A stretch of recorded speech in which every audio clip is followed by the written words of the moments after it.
Something very unusual is happening in Canada right now, and many people across the country are still trying to understand what it means. A conversation that started quietly has suddenly turned into one of the biggest political and economic stories in years. The government of Alberta has made it clear that if Canada cannot build the energy infrastructure needed to support its own provinces, then Alberta may have to look beyond Canada's borders to move its resources. And that is exactly what appears to be happening now. For many years, the idea of a major oil pipeline connecting Alberta more directly with the United States has been discussed. Canadians have heard about projects like Keystone XL for more than a decade. Each time a proposal appeared, the debate became heated. Environmental concerns, political disagreements, and federal regulations slowed many of those projects down. But now Alberta seems to be taking a different approach. Instead of waiting for endless approvals or negotiations, the province is moving forward with its own strategy to secure a reliable path for its energy exports. Recently, Alberta confirmed plans that could create a massive new cross-border pipeline corridor with the United States. The capacity being discussed is enormous, potentially moving around 1 million barrels of oil per day from Alberta into American markets. That amount of energy could significantly reshape how Canadian oil reaches international buyers. And when this news began circulating, it immediately caught the attention of politicians in Ottawa. For years, critics in Alberta have argued that the province sits on some of the most valuable natural resources in the world, yet it struggles to move those resources to global markets. Canada has vast oil reserves, especially in the Alberta oil sands. In fact, experts often say Canada holds one of the largest energy reserves on Earth. But despite that wealth, many pipeline projects have faced delays, cancellations, or political battles that prevented them from moving forward. Because of this situation, Alberta has often relied heavily on the United States as its main buyer. Most of Alberta's oil already flows south across the border. However, the problem has never been demand. American refineries need heavy crude oil, and Alberta produces exactly the type they require. The challenge has always been transportation. Without enough pipelines, Alberta cannot fully take advantage of its production capacity. That is why this new proposal is so significant. Alberta is not simply discussing another project that might happen someday. Instead, the province appears determined to move quickly and create a direct route for its energy exports. Construction preparation, land compliance work, and early infrastructure planning have already begun in some areas. Reports suggest that hundreds of millions of dollars have already been invested in groundwork and planning stages. For people in Alberta, this development represents something bigger than just a pipeline. Many residents feel that the province has been waiting too long for approval from federal institutions. They believe that Alberta has contributed enormous wealth to Canada's economy over the decades through its energy sector. Oil and gas revenues have funded jobs, infrastructure, and government programs across the country. Yet many Albertans feel their own economic future has been restricted by policies made far away in the nation's capital. This frustration has been growing for years. Some people in Alberta argue that while the province generates billions of dollars in economic activity, it does not always have the freedom to decide how its own resources are developed. Regulations, environmental reviews, and federal policies have often slowed major energy projects. While those policies are designed to protect the environment and ensure careful development, many workers in the energy sector believe the system has become too slow and unpredictable.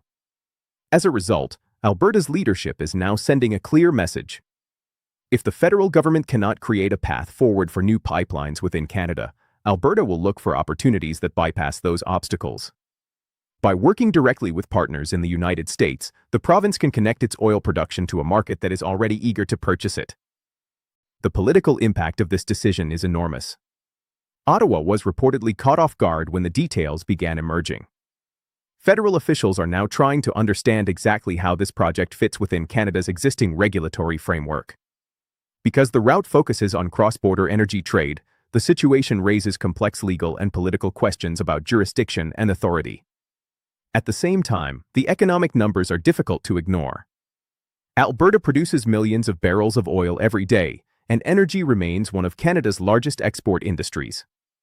A new corridor capable of carrying 1 million barrels daily would dramatically increase the province's ability to move its resources efficiently. That kind of capacity could generate billions of dollars in economic activity every year. For Alberta workers, communities, and businesses, the project represents potential stability and growth. Thousands of construction jobs could be created during the building phase.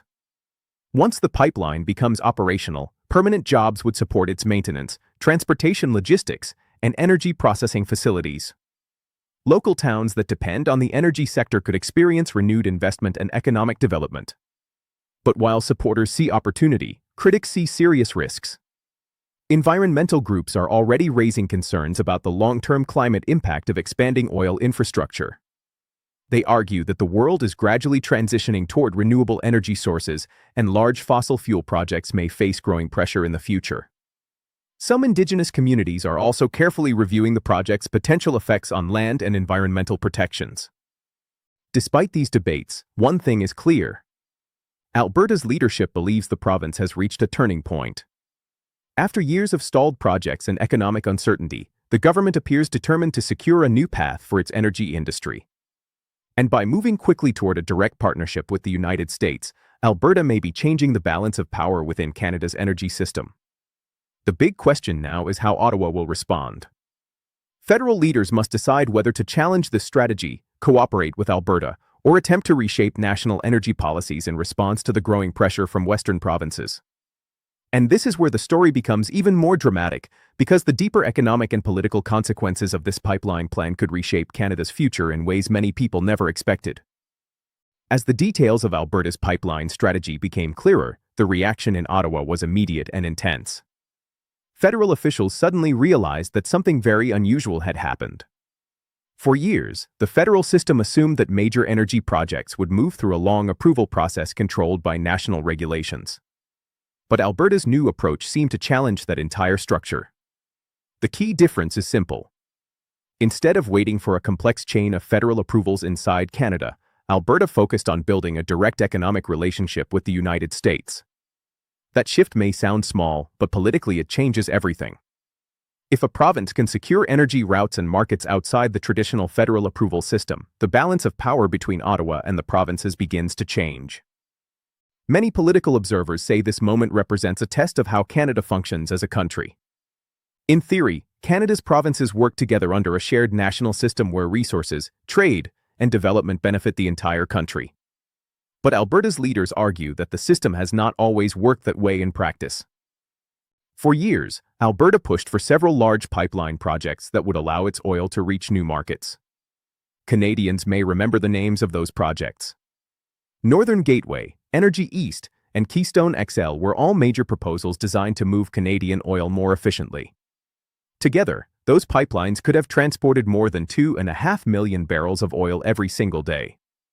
However, each of those projects eventually collapsed after long political battles.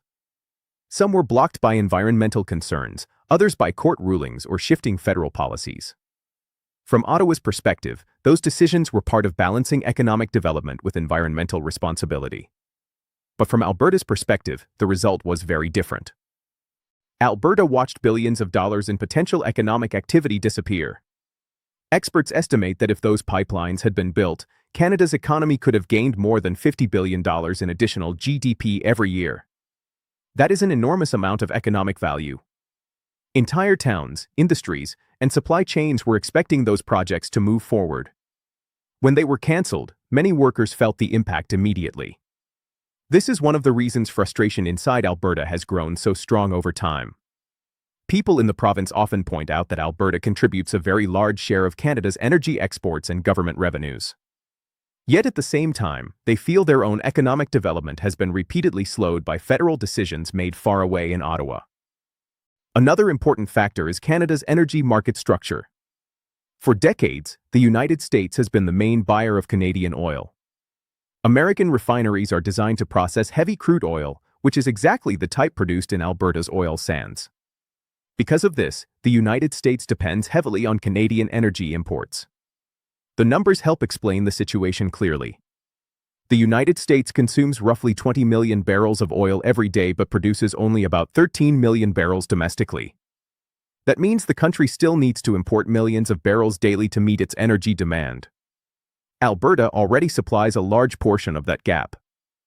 With the new pipeline corridor being discussed, Alberta could send even more oil directly into the American energy system.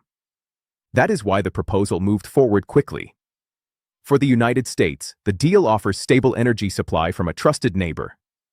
For Alberta, it offers guaranteed demand for its oil without relying on uncertain political approvals. This economic reality is one of the biggest reasons the plan gained momentum so quickly. Once energy markets see a reliable supply route with guaranteed buyers, investment begins flowing almost immediately. Construction companies, engineering firms, and equipment suppliers start preparing for large-scale projects that could last for years. And according to early reports, significant groundwork has already started. Alberta has invested hundreds of millions of dollars in land preparation, regulatory compliance work, and early pipeline infrastructure planning. Steel pipes have been ordered, contractors have been hired, and schedules are beginning to take shape. For supporters of the project, these developments send a clear message. They believe Alberta is no longer waiting for permission to develop its energy sector. Instead, the province is acting directly to secure its economic future. But the story is not only about economics. It is also about politics and national identity. If Alberta successfully builds a large pipeline corridor that operates largely outside federal control, other provinces may begin exploring similar strategies. That possibility is one reason the reaction in Ottawa has been so cautious and concerned. Some federal officials worry that if provinces begin making large international infrastructure deals independently, the traditional balance between provincial authority and federal leadership could weaken. Canada's political system depends heavily on cooperation between provinces and the national government. When that cooperation breaks down, tensions can rise quickly. Another sensitive issue is the growing discussion of regional frustration within Canada.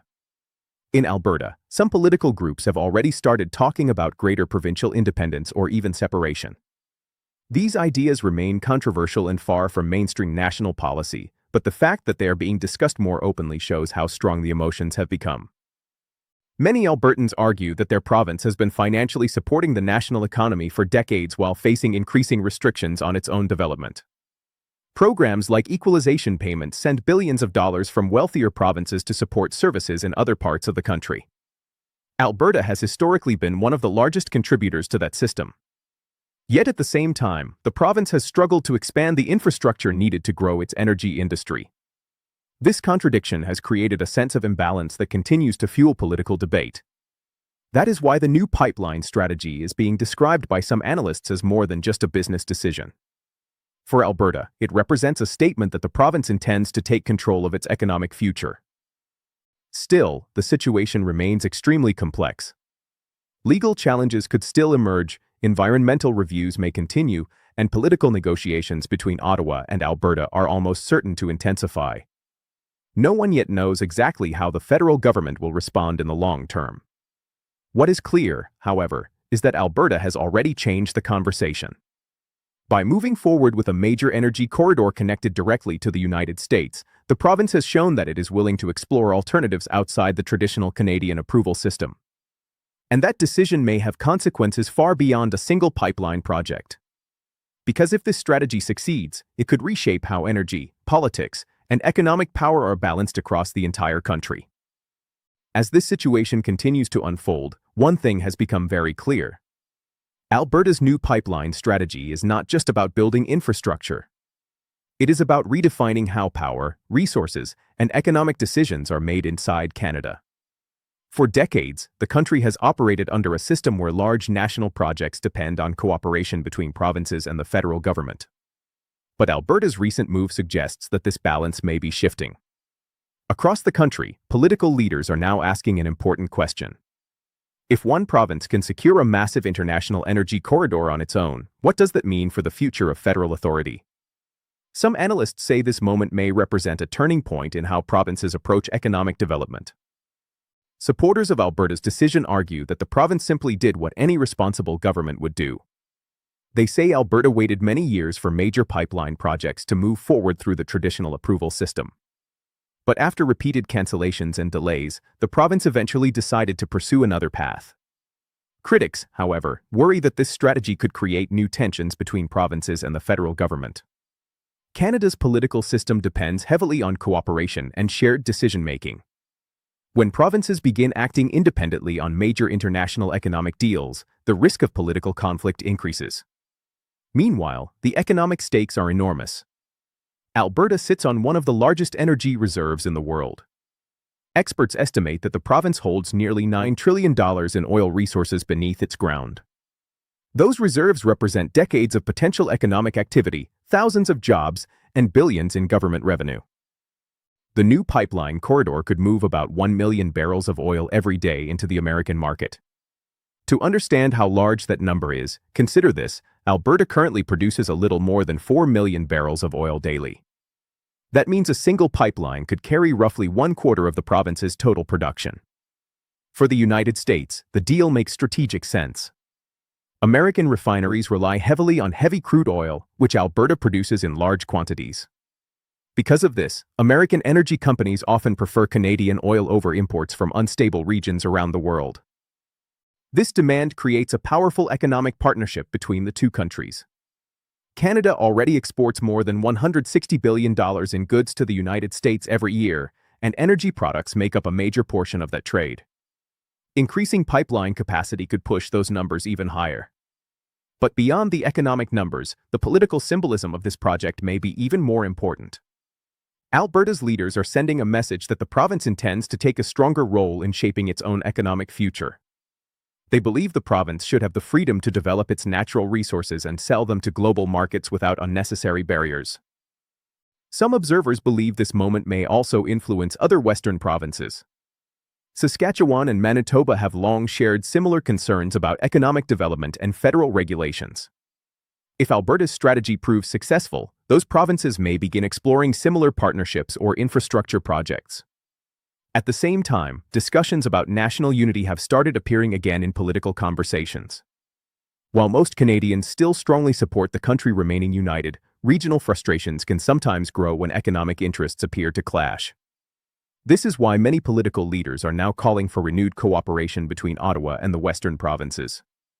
Some argue that the best solution is not confrontation, but collaboration. They believe Canada's future depends on balancing environmental responsibility with economic opportunity. The federal government also faces an important decision. Ottawa must now determine how to respond to Alberta's bold move without deepening political divisions across the country. Some federal officials have already indicated that they may be willing to reopen discussions about certain energy policies and regulations. Those conversations could become extremely important in the coming months. If the federal government and Alberta can find common ground, the pipeline debate may evolve into a broader national strategy for energy development and economic growth. For now, however, Alberta's message appears clear. After years of delays and political battles over pipelines, the province is determined to secure reliable markets for its energy resources. Whether that approach ultimately strengthens Canada's economy or creates new political challenges remains to be seen. What cannot be denied is that the situation has captured the attention of the entire country. Energy policy, provincial authority, and national unity are now being discussed together in ways that few people expected just a few months ago. And as construction plans continue to develop and negotiations unfold, Canadians across the country will be watching closely to see what happens next. Because the question facing Canada today is bigger than a single pipeline. It is about how the country balances its economic power, its environmental responsibilities, and the relationship between its provinces and the federal government. And the answer to that question could shape Canada's future for many years to come. Before we end today's discussion, we would like to hear your thoughts. Do you believe Alberta is right to push forward with this major pipeline strategy?